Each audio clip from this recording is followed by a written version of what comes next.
let's talk about Banting and Best and what you know, because, I mean, this is your life. You spend it all researching and stuff. We both live with it. Yeah. And this topic of discussion on this episode is insulin. So the two legends that created it, can we talk about them for a bit? Yeah, so actually one of them shouldn't probably get the credit he does get. Originally, they were seeing these kids, often kids, sometimes actually were adults who were being diagnosed at this stage. And one thing that they would find is that when they would urinate, doctors were actually drinking it to see if it was sweet.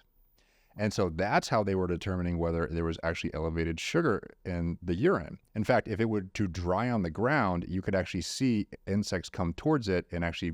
So there's different old school ways that would not recommend. I don't know if Max has ever done that before. I have not. Zero, Banting and Best. Just take one for the team. Throughout my life, I've had to navigate different challenges while on my type 1 diabetes journey. Luckily, 5 years ago when I met Andrew Kudnick, he shared so much knowledge that has helped me. And now, I want to share this all with you. My name is Max Domi, and this is Andrew Kudnick, and you're listening to the In Range Podcast.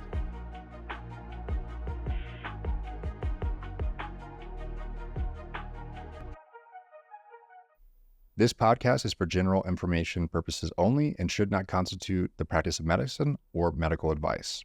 The materials linked to and said in this podcast are for informational purposes only.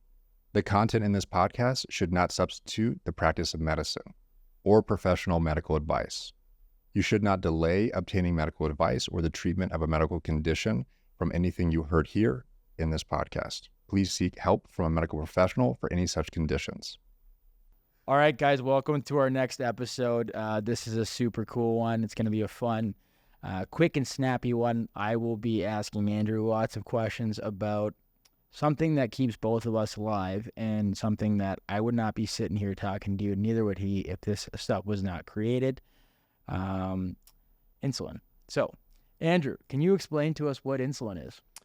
Insulin is arguably the most potent and powerful hormone in all of metabolism. Yep. It is secreted by the beta cells that ours don't work, point blank, they don't work well or at all. And so we don't produce it. But insulin ultimately helps regulate virtually all the major well-known metabolic pathways. Like it regulates fat breakdown, glucose uptake and storage.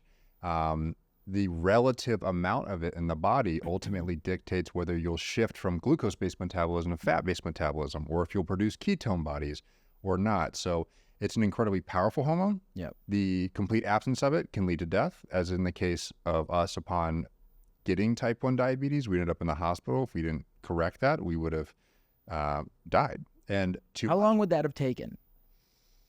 As a type 1 diabetic, if you don't have access to insulin, how long are you surviving? It depends on the level of acidosis and how long it persists, but the issue is tipping over the edge into a degree of acidosis that your body can no longer tolerate or handle. So acidosis, we keep this really tight pH. So like how many weeks? How many days with no insulin? Well, it could be less than a week. Okay. That's probably the best way to give a general statement because everyone's a bit different. You have people who have slow onset beta cell loss, and then you have people who are very rapid. Yep. So okay, so that's why obviously it's the most important thing we're ever going to talk about is it keeps us alive. If I did not have insulin, I would not be playing hockey. I would not be talking to you, and neither would Andrew. He wouldn't be doing all the research he's doing, and there would probably be. Where would it be with like other causes of death? Like, that'd be a high number, eh? Like. So actually, before insulin was discovered, the life people would just drop dead, right? The life expectancy was, well, one, you usually didn't make it out of the hospital. So okay. You would be in DKA. They were giving things like cod oil to basically ineffective. Can you just explain what DKA means? So diabetic ketoacidosis is very, very high levels of acid that comes along with basically no ability to stop fat metabolism. So That's what insulin does. There you go. Okay, so insulin, from my perspective, is my best friend. I thought I was Max's best friend, but yeah. Never was. He will be. You're going to get sick of me real quick, buddy. Okay, so insulin, how it works in my life, from my perspective, as just a normal dude that plays sports and trains and hangs out with his buddies, whatever. When I wake up, I give myself insulin. So let's just say there's two different types of ways to deliver insulin nowadays. We're very lucky to be in an age where we have access to insulin pumps. And the other pump therapy would be injecting. So you have multiple daily injections and you have pump-based therapy. Correct. Yep. So we are both on pumps, which are amazing.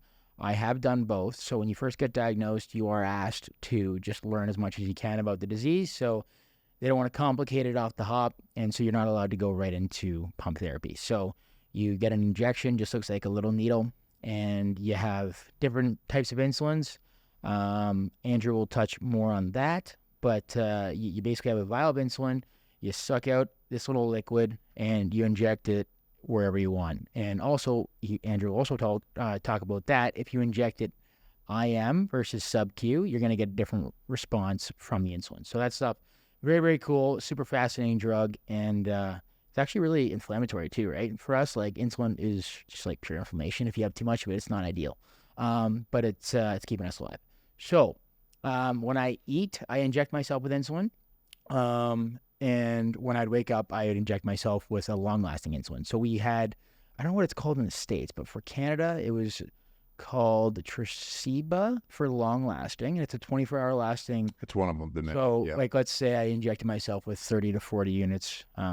Again, this is just me trying to remember back when I was younger, like 35 units of insulin of Tresiba. So that's my initial thought. I usually put it in my butt, like right in my upper glute kind of thing. And that was like before I'd go to school. That would be there in my body until the next morning. So theoretically, if that dose was correct, if I didn't eat or do anything to get my blood sugar out of whack, that insulin would keep me in range. True? That is, if you ate no food and you took your basal insulin, it was locked on. It'd be as close to stable as you can. Yep. For 24 hours, right? That's what Tresiba is? Depends on not to get complicated, but it depends on where you are in your metabolic state. So if you've been on a low carbohydrate diet or had fasted previously, all that stuff can play into how quickly you drop. But yeah. Okay. I'm going to let Andrew talk about that more in depth, but the simple side of it for me is every 24 hours I have this long-lasting insulin, and then I would carry another one. At the time, it was called Nova Rapid. Now it's Fiasp, so it's actually a little bit faster acting. I believe it's 15 minutes. I'm going to let him get in more of the science stuff, but it takes about 15 minutes to get in, give or take. So again, this is when I was having lots of carbs. So let's say I'm having 30 grams of carbohydrates at the meal. I'll sit down for breakfast, probably have a similar meal to what I had the day before, but let's say there's 3 eggs, some bacon, half an avocado, and just for argument's sake of what I'm going to tell you right now, we're going to throw 2 pieces of toast. All right? So I'm a little rusty with toast counting, but I'd say 20 per toast. Yeah, okay, 15 to 20 per toast. So let's just say 15 because like in my head, I remember my ratio was 1 to 15. So what that means is that's 30 grams of carbs, and I would always have 1 unit of insulin, meaning the Fiasp insulin, per 15 grams of carbs. And this was before I knew that you actually do have to give yourself insulin in some way or another if there's X amount of protein, but we'll avoid that for this argument. So the breakfast is, again, as follows. You got your eggs, you got your bacon, avocado, 2 slices of toast. You have your needle, you have your insulin, the fast-acting Fiasp. I would draw out 2 units of insulin for 30 grams of carbohydrates. I would inject that in my belly or my tricep or my quad or whatever it is, and boom, done. Eat the meal. Remember, you got to have the insulin before that. Have the meal and go out my day and repeat that process every single time I were to eat. The other cool thing about insulin is if for whatever reason you do something else that we've talked about, like a variable that does cause your blood sugar to go high, you can also correct. So a correction factor would mean there's a sensitivity factor. So if 1 unit will bring me down 3 millimoles and I'm, let's say 10, and I'm trying to get down, or sorry, let's say I'm 10. That's high enough to give yourself a correction factor. And I'm trying to get down to 7 because I don't want to go too low. I'll give myself 1 unit of insulin. Max, we'll either fall on that. Let me ask you a question because you talked about in your arm, your stomach, or your leg. Yeah. Which one of those is the fastest for you? Because they obviously don't absorb the same. So for me, it's always the arm. slowest is probably the glute. Stomach is probably middle. Although, I mean, I don't really have that much fat on my glute. It's just so dense. And I don't know if you can speak to that more, but yeah, if I need something quick, like a quick hitter, it's going in the back of my tricep or, yeah, like kind of that area there. And that's super consistent for, Okay, cool. for other people as well. Awesome. And, okay, back to you. And hopefully, did I kind of give the Cole's notes of insulin in my life? Yeah. So that's injections. Insulin pumps, which I wear now. I wear a wireless Omnipod. And we also both are on a looping system, which we're not going to talk about this episode because it is a little bit complicated, but we will touch on a little bit as reference points throughout it. And we can actually have a full episode, and we'll bring a friend of ours that is one of the most intelligent people I think both of us know. For sure. That has helped us out significantly with that whole system. So I wear a pump now, which means my pump and my Dexcom actually talk to each other. So a lot of my work now is done through this. I still do have to count carbs if I am having carbs. I still do have to take into consideration what I'm eating before I give myself insulin. The cool thing is that it is only one insulin now. That pod is good for 2.5, 3 days. For me, it's sometimes a little bit shorter because I play a sport that there's a lot of friction in my equipment. There is a lot of contact, a lot of sweat. So sometimes it can be every single day that I have to switch it, which is unfortunate, but comes with the trade. So I do wear a pump now, and I do dial up my system here. And the difference between a basal rate that I'd inject with a different type of insulin that lasts for 24 hours when I was younger versus having a Fiasp as my primary insulin and, quite frankly, my only insulin is it's more of like a drip throughout the day. So that's where the science gets a little bit tricky, and Andrew's going to allude to that a little bit more when I start peppering with these questions. Because if you don't have that stuff set up, then you're going to go low, or you're not going to be low enough, and you'll be high at, I mean, not that crazy of an extent if it's off, but I don't know. I mean, I hope doctors are able to dial it in so you're not going too high from that and you're not crashing, but it does happen. It is a process, so it takes time to dial it in, and you're always changing. So I've always felt bad for my parents, my doctors, because like my body was constantly changing, my weight was changing, all the above was changing as a kid. From 12 years old to 13 was huge, 13 to 16, like I was a different human being, and then 16 to 18, another huge adjustment. But like, quite frankly, every day is different. So your insulin needs are always changing with your body. Anyways, hopefully that answers, or not answers, but kind of gives you a little preface on how insulin affects me and my day-to-day life. But I did want to ask you a bunch of questions, bro.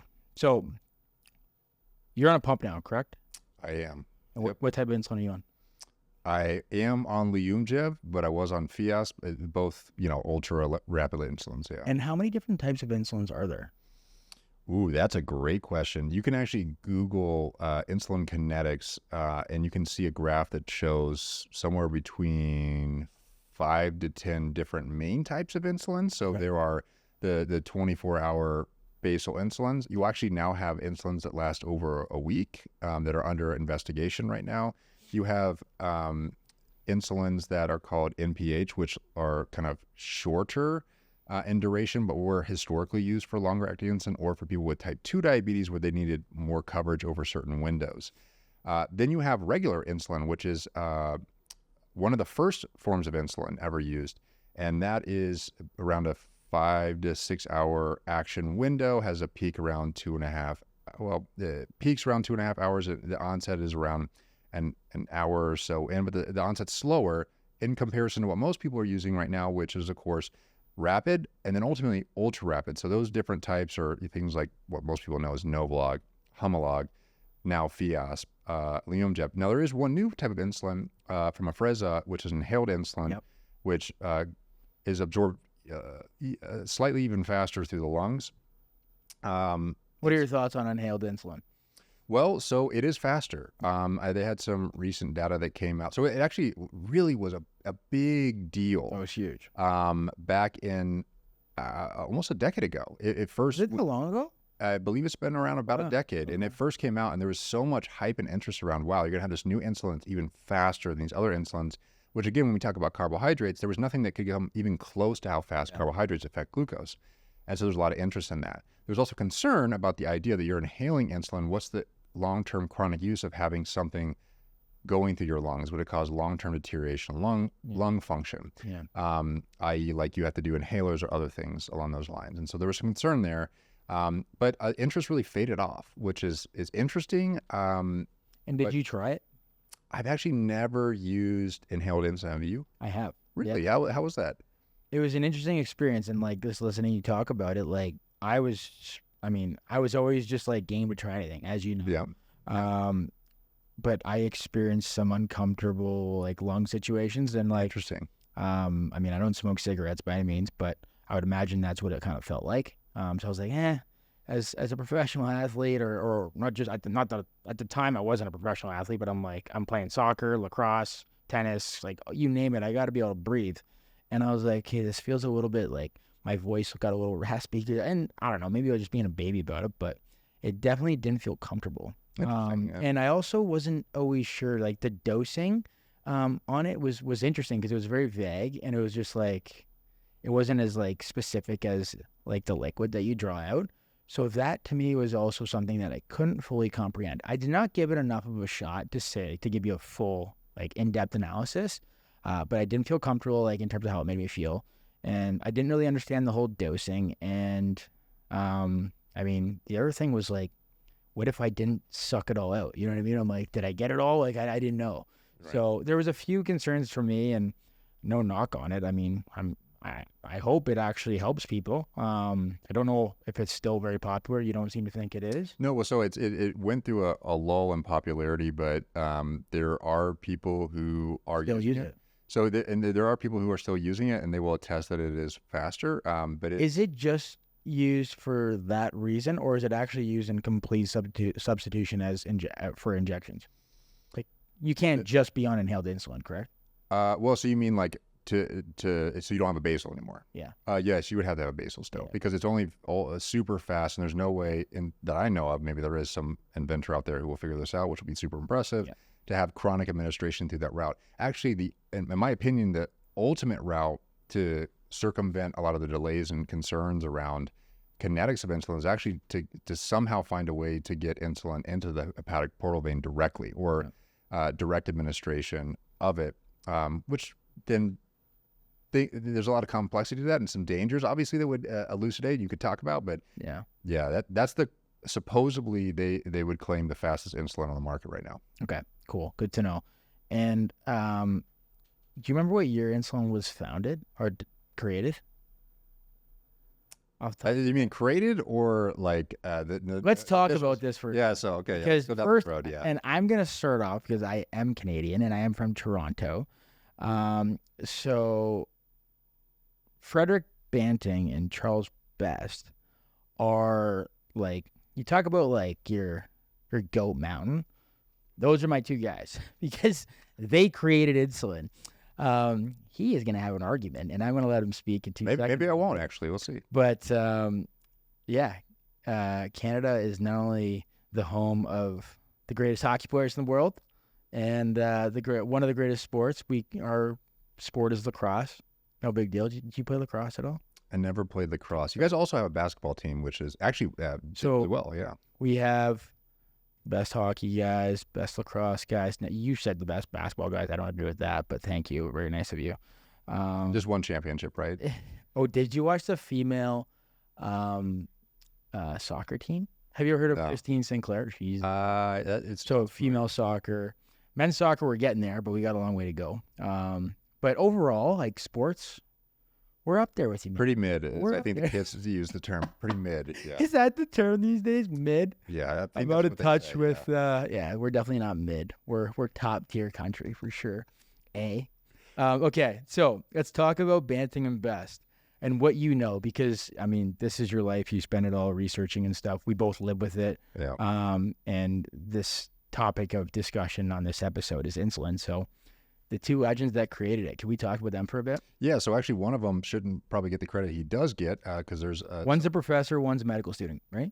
So so that's actually another part of the conversation. If you actually go on to and looked at the history of Banting and Best, there's a whole backstory behind this on the discovery end, so it's totally fascinating. And kind of the cliff notes on this. Let's talk about it. Yeah. Yeah. So the cliff notes and maybe a little bit of nuance in between is originally they were seeing these kids, often kids, sometimes actually were adults who were being diagnosed at this stage and not being misrepresented as type 2, would come into the hospital completely wasting. And one thing that they would find is that when they would urinate, that there was doctors were actually drinking it to see if it was sweet.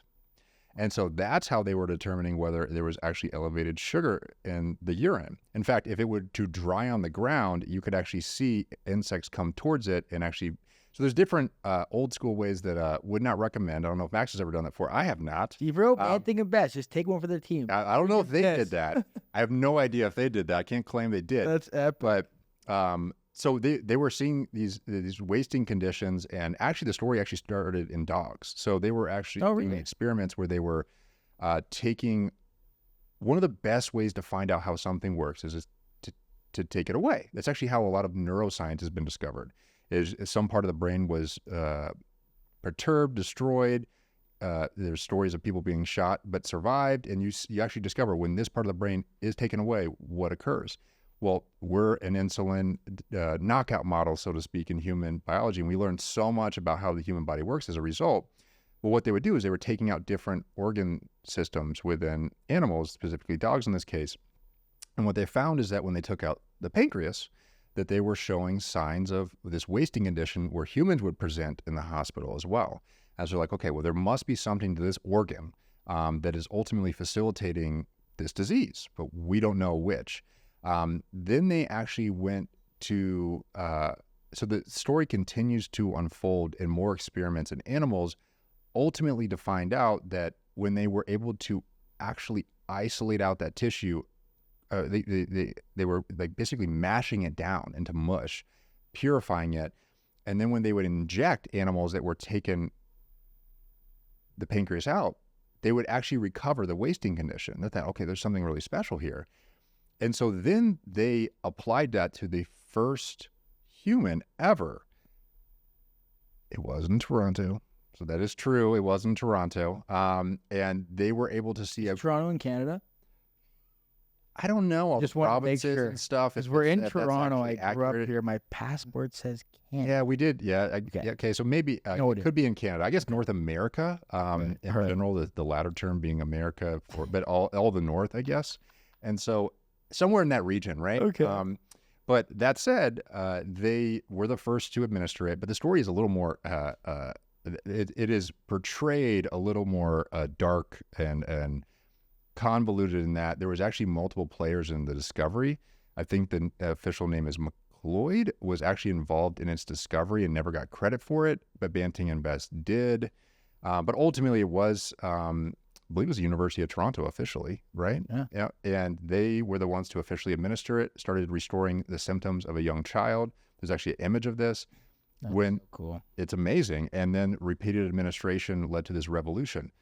What we often joke about is that the first place to synthesize and administer insulin in the United States was actually where I'm at right now, Santa Barbara, California, by William Sanson, who then founded the institute that I was at. And ultimately, that became like a hub in the United States for administering that. But there's actually letters. I have actually seen letters between William Sansom and Banting and Best on actually the purification steps to actually isolate out insulin. Yeah. I don't know what Banting and Best did by giving away the patent the way they did, and ultimately things didn't work out so well for the cost of insulin. But all jokes aside, they did sell it for $1, which was like the ultimate altruistic act. Yeah. And maybe if it's got to be up there in one of the most altruistic acts of all time in the treatment of a disease. They gave it away for $1 with the intent that they thought that this was going to make it basically freely accessible to all people managing this disease or disease where insulin would be administered. So now it did happen in Canada. It was in fact in Toronto. And they are officially, I would put on record that is the most important discovery in the history of diabetes in general, not just type 1, but all forms of diabetes. Yeah. And it's up there for humanity too, man. Like, I mean, you saved a lot. They saved a lot of people. What's the population of type 1? Do you know? 8.4 million was the recent statistic in a large study in 2021. If you want to look that up, it's Gregory and Lancet. But it's expected to double by 2040. But depending on where you look, these different studies kind of model it differently because you don't actually know the exact number of people. You have to make some estimations on essentially people who have gone undiagnosed. There's obviously undiagnosed type 1s who are type 2, have been classified as type 2. But it's around 8 million, and it has been increasing at a faster rate recently, which is interesting. We talked about it. Yeah, it's interesting. Yeah. In terms of, you said overall diabetes, and we've talked about the relationship between type 1 and type 2, and something that I'm definitely passionate about. And, I mean, I'm always on team type 1 because I am type 1. And there are there's definitely some similarities and there's definitely a lot of differences. We've talked about that. So can you just touch on the difference between, the difference in need for insulin from a type 1 versus a type 2? Yeah, so in type 1, you're insulin deficient, and so you have to administer insulin, and the only way to do that is through one of the different types that we talked about and in the periphery. In type 2, you lose the sensitivity to insulin, and so there are things like exercise, there is nutritional changes, reductions in body weight, medications that ultimately improve the sensitivity of that insulin, but ultimately it's an insulin insensitivity. However, the progression of type 2 actually manifests into beta cell destruction as well over time. So, but is there a drug that type 2s take? Like, because like when we get diagnosed, like we walk out with our little, whole new life of like lunchbox of things we got to do. Right. Like, what's the lunchbox of things a type 2 gets? Because I feel like some people that I talk to about type 2, like they're taking certain medications, which are great, like they're healthy for them and whatever. But like, what does that mean? And what, are there type 2s that actually don't need to like take insulin? And are there type 2s that do need to take insulin? Is there a difference in that? Yes. The answer to that is yes. So there are patients who don't need to take it initially. Usually people who need to take insulin in the context of type 2 diabetes is because everything else they're doing or taking is insufficient to keep their blood sugar in range, and blood sugar being one of the highest risk factors for long-term complications. Even taking insulin to improve it is actually able to improve complications despite what happens when you take additional insulin, which is usually accompanied by weight gain and higher levels of insulin in the periphery, which can lead to insulin resistance in type 1 and type 2s. So that's one of the key distinguishable factors when we think about progression of a patient of type 2 diabetes. Yeah. But when you ask about what is the suite of drugs that someone may get when they have type 2, like we walk out of the hospital with an insulin, glucose meter, strips, syringes, and basal, probably a fast-acting insulin and a long-acting insulin, basal bolus. Glucagon as well, yeah. Yep, that's true, just in case. And a bunch of Dex tabs. You guys have those in the States, right? Yeah, so we like chalk-based dextrose tablets, although you can get some for the cheap if you go for like Smarties, or they call them rockets here. Correct. That's right. So that's like one of the fastest absorbing forms of glucose you can get if you want some quick effects. But yeah, the typical drug that most people would get in type 2, you actually look up the standard of care. The very first line of therapy, so frontline therapy they would call it, in type 2 diabetes is exercise, nutrition. So, and also behavior change. So those are actually the very first thing that you're supposed to do as a part of standard of care to regulate, for type 2 diabetes. And how high can the blood sugar with type 2 get? Actually, the averages in blood sugar levels is about the same as it is in type 1. So, no shit. Yeah, the average blood sugar in type 1 diabetes is about 180 milligrams. They can experience the same symptoms that we do from going low and high. Absolutely. Okay. They have slightly less variability, but they still have much larger variability than someone without diabetes at all. That's fascinating to me, man. Like, wow. Okay. Yep. Interesting. Yep. Wow. Okay. All right. On a lighter note, just for a quick one, I love dogs. I have a dog. That's my dog. Yeah. You've seen my dog. He's the man. What type of dog, by the way? He's a yellow lab. His name's Orion. He got a shout out Orion on the pod. We got an Australian Shepherd. There's no fight here, but yes. What's your dog's name? Cocoa bean. Sick.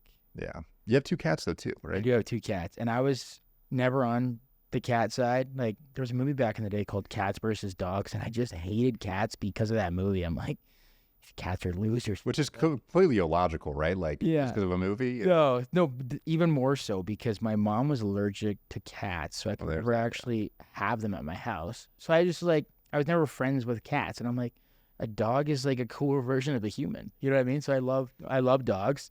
I've had dogs my whole life. I've always like, the best day of my life was when I got to have my own dog. Yeah. So I'm like, that's my dog. You know, like anytime you're watching a movie as a kid and you see the guy in high school with his dog, it's like Air Bud. Do you guys see Air Bud in the States? Yeah, I just, Dude, yeah. one of my all-time favorite movies. There's like 6 of them, right? Or 3 or 4 of them, maybe. I don't know. Anyways, reason why I'm asking or bringing up my dog is I've met people and friends of mine that are close to me that are like, "Oh, my dog's diabetic," and Yeah. is that type 1 or type 2? And they say they have to inject insulin. Is that a thing? Yeah, so cats and dogs both get type 1 diabetes as well. So how and what kind of insulin are they getting? Are they getting human insulin? So They they're have to be, right?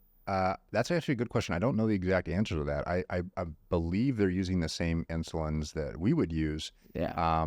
Although, because I've never actually heard of a dog specific or cat specific insulin. In fact, a lot of the insulin that we take aren't actually human, the exact molecule. It's not the exact structure of the human form of insulin. Yeah. It comes from something called porcine or pigs or some other animal, but it works just the same, right? So yeah, I would suspect it would work just the same, although I don't actually know. It's really interesting. I had to ask that because I'd always wondered. I'm like, how the heck does a dog or a cat get diabetes? Okay, so before we get into like how you travel with insulin and stuff, storing insulin. When you go to the pharmacy to get it, it's always in the fridge. Just one quick question on that. I mean, because I always try and like, carry it with like a cold pack or something when I'm traveling on the road and whatnot. But you are supposed to store it in the fridge, and why is that? 1, and 2, when you take it out, we've talked about this, but I'm just curious for the listener here, how long can an insulin be out of the fridge for it still to be fully useful? If you don't mind talking about that. Yeah, so the reason it's put into a fridge is a lot like how food is put in the fridge because it preserves it for longer. Yep. Colder temperatures tend to keep things in preserved form, just like you've probably heard of the story of a mammoth being unearthed under an ice cube that never thawed. Yeah. We're not freezing insulin because once you freeze it, you actually jack it up. But you keep it colder to just delay the decay. And there's preservatives in it too. So if you ever smelled that potent smell of insulin, Yeah. it's actually a preservative Really? utilized in the insulin. Yeah. So, but it also helps when you know your pod's jacked up or something. Or If you know, that's scent for sure. Yep. There's that. Yeah. Okay. So speaking of actually the scent of insulin, sometimes with a pump pod or a pump patch, whatever you want to call it, as I alluded to earlier, if you get hit or you're sweating or you're kind of near the end of it, you might have some leakage, or if you have some tubing, like there might be some sort of thing wrong with the tubing, and all of a sudden it's like one of the first things that I would notice, other than my glucose level starting to go high and all of a sudden like insulin ain't working anymore, is that smell. Yeah. Can you talk about like the areas of the body and how that changes where you put it? Whether it's, I mean, like you asked me earlier about like my tricep, my stomach, my glute, quad. Can you talk about the whole sub-Q versus I am. Sorry, thank you. What the difference of that is, and actually the like specifics in terms of like when would I want to use this, when would I want to use that, and why is it like that?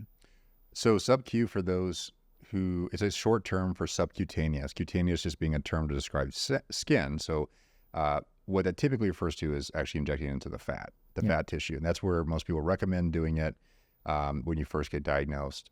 But there's actually a whole lot of nuance to this, in that if you inject into the fat, it's slower than if you inject into the muscle. Now imagine if you're exercising on top of that, the absorption of both would be accelerated. So you have this difference in timing between fat and muscle being faster. You have things like exercise that would accelerate the absorption from any one of those tissues into circulation and ultimately tissues to bring in glucose, to lower glucose. There's other components to it as well, and when you place that around a meal. And so that all comes down to the kinetics of the anticipated meal. In, if it's carbohydrates, it's extremely rapid. So some people actually, in anticipation of carbohydrate-based meals, will inject early on. It's a little surprising to me there's not much of a conversation about an IM injection in the scientific community or literature for things like carbohydrates. I think just because of people assume they're not going to do an IM injection. Yeah. Why even bother having that discussion? But just something worth noting. But things like protein and fat are much slower. So we know the kinetics of protein, the peak is only of insulin need for like a 50 grams of protein versus 50 grams of carbohydrates. The calories are exactly the same. You'll see a peak like this with carbohydrates, peaks at 30 minutes for the insulin needs, and then to match it as close as possible. And the protein is much more prolonged, something analogous to this for people watching, which is a peak much more delayed and much more prolonged. It actually lasts around 4 to 6, 8 hours, depending on the type of protein and other factors associated with it. Fat has very little effect on insulin levels. But the point being that the different types of insulin actually also matter too, because a lot of people are just, the common strategy is if you have a pump, you're just always using rapid, and which is the fastest acting insulin, which is really an ideal thing because you have ultimate flexibility, although some people do unique different things. When you talk about protein though, rapid acting insulin has a completely different kinetics than protein. It also has completely different kinetics, frankly, than carbohydrates. Yeah. So it's in this unique category. It's the fastest thing we got, but it doesn't match either of them. Whereas something like a regular insulin has actually been utilized by a large number of patients with type 1 diabetes for things like exclusively protein and fat-based meals. And it's interesting that this is completely not discussed at all in the community at large, in the medical community, about the need for insulin choice, different types, when it comes to actually different food options. Now, that's obviously not the case if you're using a pump or an automatic insulin delivery system, because you use different strategies. Like some people do a dual whey bolus for something like a protein and fat meal with fiber, like with fibrous vegetables. That would some people do like a 50-50 split, like 50 right up front and then 50 delayed over the next 3 to 4 hours, depending on what they're eating. So there's a whole That's where the art of it comes in, right? There's a whole lot of nuance into it to optimize it for you to your lifestyle in anticipation for trying to achieve normal glucose control. And this is around exercise. This is around the type of nutrition, and also around the time of day. The time of day can regulate insulin sensitivity levels reliably. Even when you're sick, right? Like, and just quickly, because this is a topic we could literally spend hours and hours talking about, but like insulin resistance off the top of your head, like, can you just define that for all of us? Because like insulin resistance is something like, to me, that back in the day when I did not have very good control and I was getting all this and I lived just out of whack all the time, there'd be times where I'd give myself upwards of like 10, 12, 15 units even sometimes. And my blood sugar wouldn't move for X amount of time. And then all of a sudden it would plummet. And I'm like, well, that didn't work how it's supposed to work. And obviously I wasn't in range. So you can't expect anything but the unexpected at that point. So I'm just curious, like your definition of insulin resistance, and just, can you just explain to them just quickly, like in the Cole's notes of how that works, because it's fascinating to me. Yeah, so most people actually learn about insulin because they hear the term insulin resistance associated with diabetes, type 2 diabetes, which is it's about 90 to 95% of people with diabetes have type 2 diabetes, compared to 5 to 10% with type 1. And insulin resistance is, very simply put, as the inability for insulin to reduce blood glucose within the circulation. And this is a relative term, right? Because it's relative to something else, which was more sensitive. Yeah. The process or pathogenesis of ultimately insulin resistance is actually multifactorial. And the only reason we care about insulin resistance, because why would you care about insulin resistance as it had some meaningful effect, besides just taking more of a medication that costs you money? So like your wallet, your pocketbook, is because we know that insulin resistance is associated with long-term cardiovascular disease complications. So higher levels of insulin have been associated repeatedly in the literature with things like heart disease or the development of plaque in your vascular walls called atherosclerosis, which then leads to heart disease. So that's a leading risk factor in type 2 diabetes long term. But the nuance of that is interesting because people with type 1 diabetes on average also present with insulin resistance. In fact, the vast majority of studies that have looked at people with type 1 diabetes do show insulin resistance when observed. Yeah. Why would that be? They're not, because we always associate insulin resistance in the past with higher body weight and higher fat. You become more resistant because you're overweight and less active. Well, there's more to this. The actual presence of more insulin in the periphery in and of itself also can facilitate insulin resistance, which has been observed in type 1 diabetes. A friend of mine named Justin Gregory actually did an analysis where he took patients who had type 1 diabetes, something called MODY, and then those without type 1 or without any form of diabetes at all. So no MODY, no type 1 diabetes. And he did an associative analysis looking at the risk. Well, what actually causes insulin resistance? Is it the high blood sugars or is it the actual presence of higher insulin? He was actually able to isolate out that it appeared to be associated with the higher insulin levels in and of itself. So, so just higher insulin levels in general do lead to insulin resistance. And that's why people with our disease are also actually also have insulin resistance on average, although that seems to be related to the load of insulin. So obviously higher being worse, lower being better.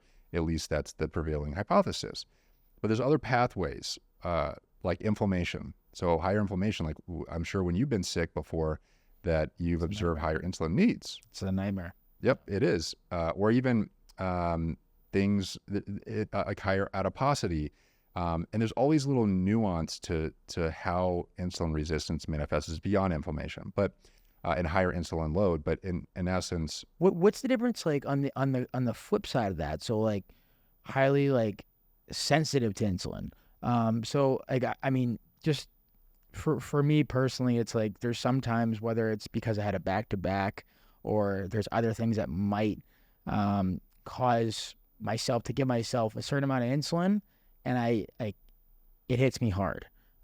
Is there some science background on that as well?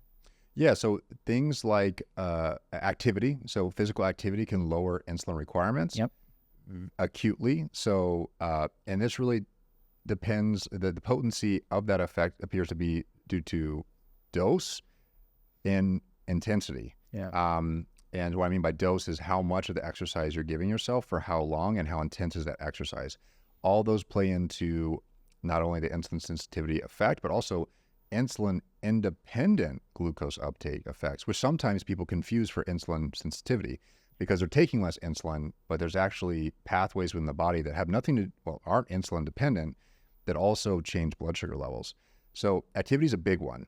But there's things like sleep that affect it as well. So sleep deprivation could cause insulin resistance. Travel is a big one that can definitely affect sleep as well.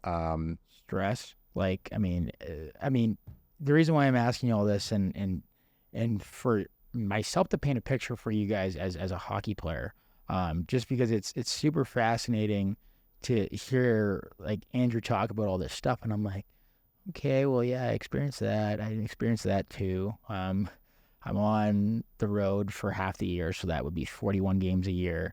That's 41 nights, meaning I'm probably on like a lot of different flights. There are long flights. There's a lot of different time zones. I am sick pretty frequently. I do have 2 autoimmune conditions. And again, you are in a locker room. You're in hockey rinks. There is mold present there.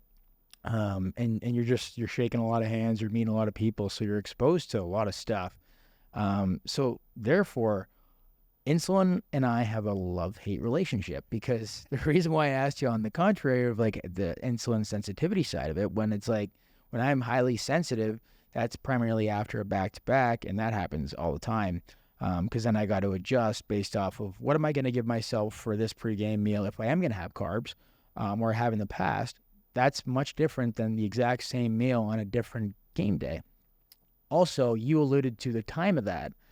our game times are certainly not always at the exact same time. We have 7, we have 7:15, we have 2 p.m., sometimes even noon, 1, 2:30, like 8 p.m.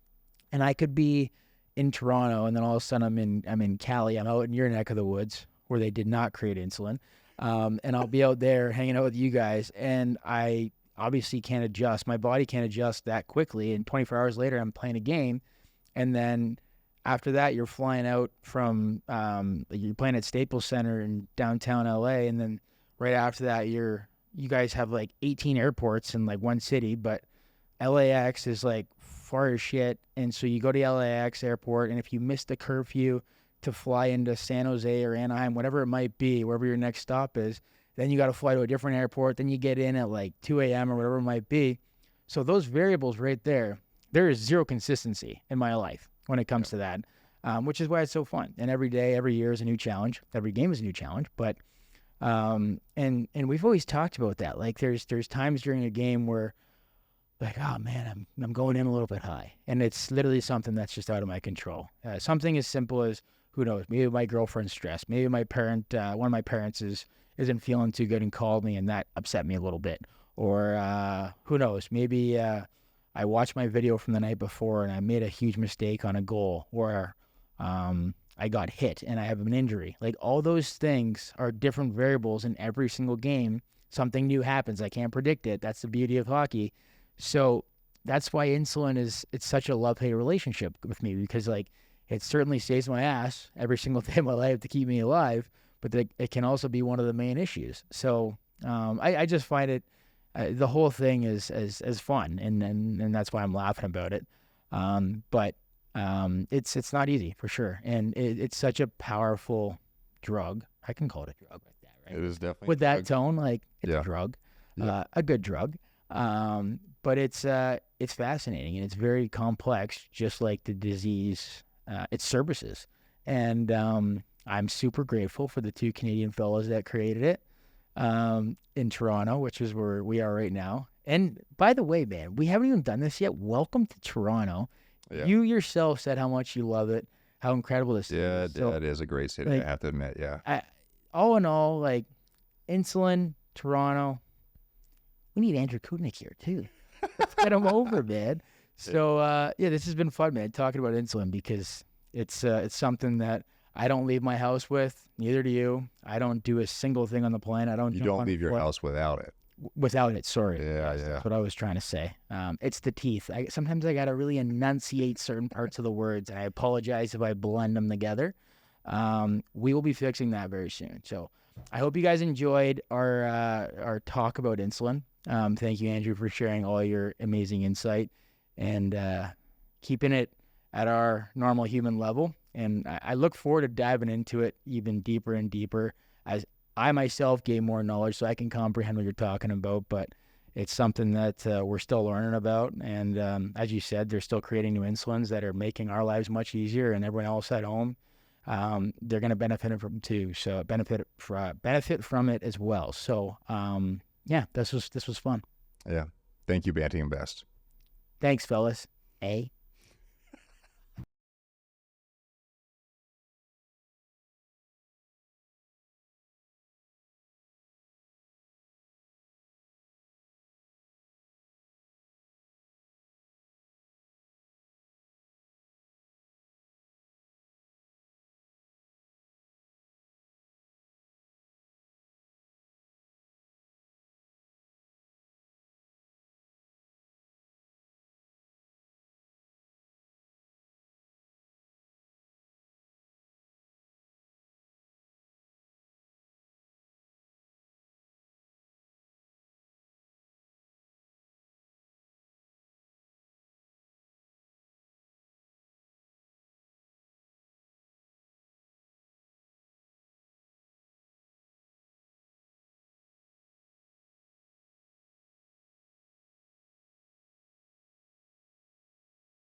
let's talk about Banting and Best and what you know, because I mean, this is your life. You spend it all researching and stuff. We both live with it. Yeah. And this topic of discussion on this episode is insulin. So the two legends that created it, can we talk about them for a bit? Yeah. So actually, one of them shouldn't probably get the credit he does get, because originally they were seeing these kids, often kids, sometimes actually were adults who were being diagnosed at this stage. And one thing that they would find is that when they would urinate, doctors were actually drinking it to see if it was sweet. And so that's how they were determining whether there was actually elevated sugar in the urine. In fact, if it were to dry on the ground, you could actually see insects come towards it and actually. So there's different old school ways that would not recommend. I don't know if Max has ever done that before. I have not. Steve Rowe, Banting and Best, just take one for the team.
Please bring that up.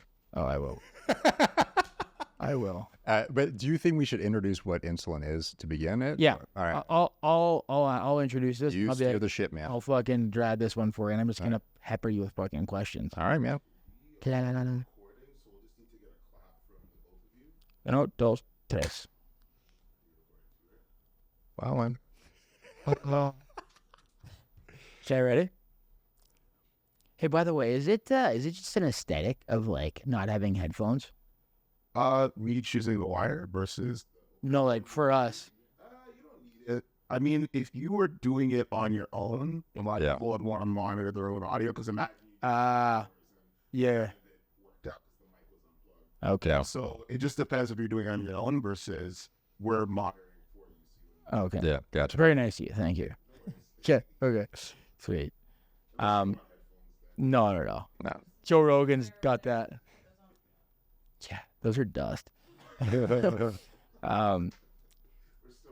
Okay. Ah!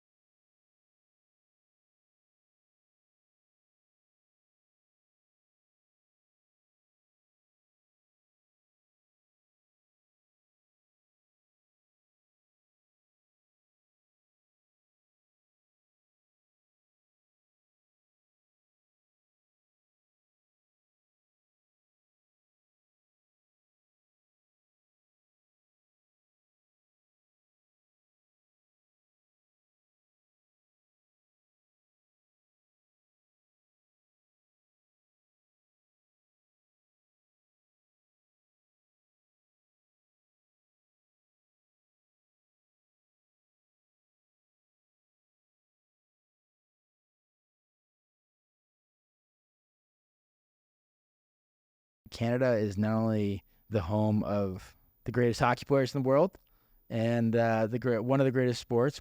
Our sport is lacrosse. No big deal. Did you play lacrosse at all?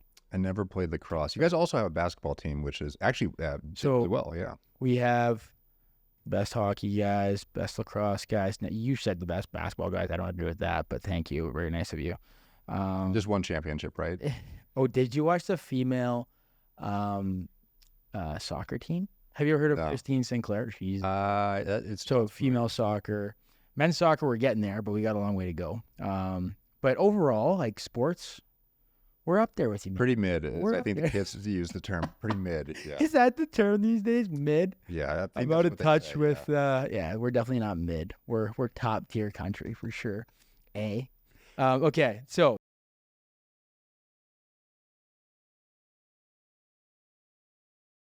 one's a professor, one's a medical student, right?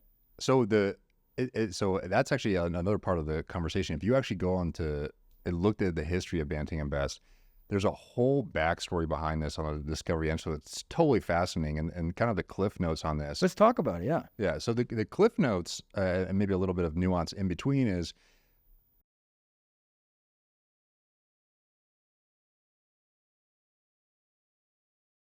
not being misrepresented as type 2 would come into the hospital completely wasting and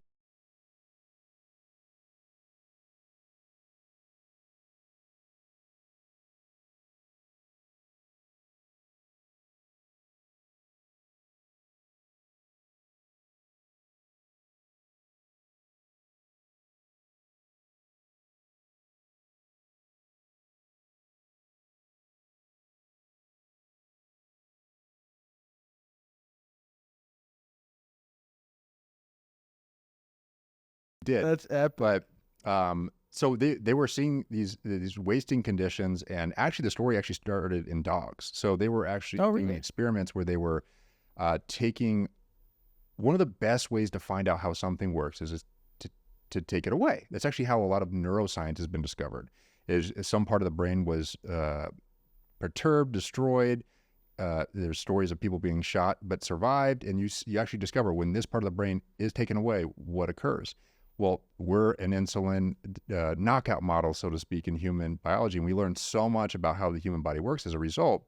Well, what they would do is they were taking out different organ systems within animals, specifically dogs in this case. And what they found is that when they took out the pancreas, that they were showing signs of this wasting condition where humans would present in the hospital as well. As they're like, okay, well, there must be something to this organ that is ultimately facilitating this disease, but we don't know which. Then they actually went to, so the story continues to unfold in more experiments in animals, ultimately to find out that when they were able to actually isolate out that tissue, they were like basically mashing it down into mush, purifying it. And then when they would inject animals that were taking the pancreas out, they would actually recover the wasting condition. They thought, okay, there's something really special here. And so then they applied that to the first human ever. It was in Toronto. So that is true. It was in Toronto. And they were able to see... Toronto in Canada? I don't know. Just want to make sure. And stuff. Because we're in Toronto. I grew up here. My passport says Canada. Yeah, we did. Yeah. Okay. So maybe it could be in Canada. I guess North America, in general, the latter term being America, but all the North, I guess. And so somewhere in that region, right? Okay. But that said, they were the first to administer it. But the story is a little more... it is portrayed a little more dark and convoluted in that there was actually multiple players in the discovery. I think the official name is McLeod was actually involved in its discovery and never got credit for it, but Banting and Best did. But ultimately it was, I believe it was the University of Toronto officially, right? Yeah. And they were the ones to officially administer it, started restoring the symptoms of a young child. There's actually an image of this. That's when so cool. It's amazing. And then repeated administration led to this revolution. What we often joke about is that the first place to synthesize and administer insulin in the United States was actually where I'm at right now, Santa Barbara, California, by William Sanson, who then founded the institute that I was at. And ultimately, that became like a hub in the United States for administering that. But there's actually letters. I've actually seen letters between William Sanson and Banting and Best on actually the purification steps to actually isolate out insulin. Yeah. I don't know what Banting and Best did by giving away the patent the way they did, and ultimately things didn't work out so well for the cost of insulin. But all jokes aside, they did sell it for $1, which was like the ultimate altruistic act. Yeah. And maybe if it's got to be up there in one of the most altruistic acts of all time in the treatment of a disease. They gave it away for $1 with the intent that they thought that this was going to make it basically freely accessible to all people managing this disease or a disease where insulin would be administered. So now it did happen in Canada. It was in fact in Toronto. And they are officially, I would put on record that that is the most important discovery in the history of diabetes in general, not just type 1, but all forms of diabetes. Yeah. And it's up there for humanity too, man. Like, I mean, you saved a lot. They saved a lot of people.